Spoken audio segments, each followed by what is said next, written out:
Hi everybody, there's another video today about heavy metals. There's a bit of a heavy metals theme lately. Just folks are asking questions about them, and I'm always happy to oblige answering those questions if I'm able to. So one of my patients was asking me about the validity or the benefits of testing hair for heavy metals. And hair heavy metal testing has been around for a long time. I know a lot of clinicians use it.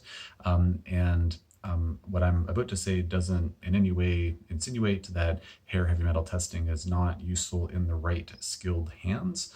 However, to my understanding, hair heavy metal testing has not been validated in the same way that something called provoked urine heavy metal testing has been.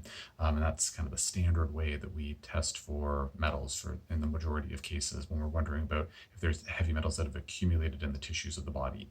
If we're worried about heavy metal poisoning, that's a blood test, totally different thing. But in terms of hair testing, I'm not aware of any studies that have looked at validating that.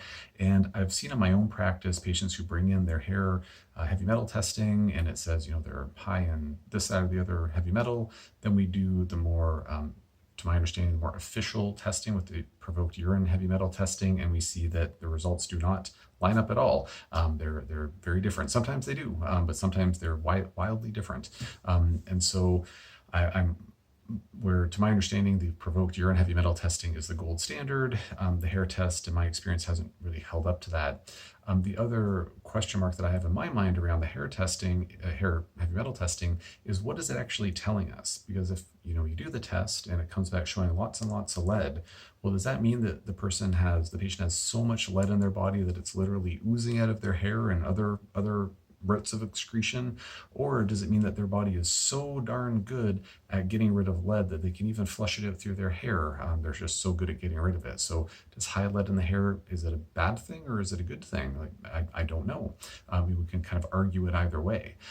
Or conversely, if a person has really low levels of lead or say low levels of mercury in their hair, well, does that mean that they're just really, really bad at excreting it? So they're going to be more likely to hold it inside and have mercury buildup and toxicity, or does it mean that there's hardly any mercury around, so there's hardly any coming out through their hair?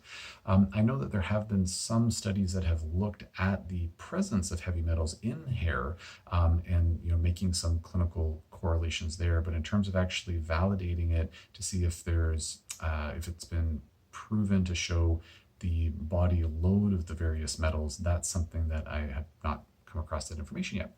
So if you're listening to this and you're a clinician or a very well-educated layperson, and you know that, oh, hey, there's this or that validation study like about hair, please let me know. I'm always happy to learn more, and if I'm wrong, I'm happy to learn about that, because I don't want to spread the misinformation inadvertently. But everything I've said today is my current level of understanding, and that's what I've seen play out in clinical practice. So really not a fan of the hair testing. I think it's fine if folks want to have it done, but in my personal opinion, unless we've had a provoked urine heavy metal test, then we don't have definitively conclusive evidence that a patient's dealing with metals or not.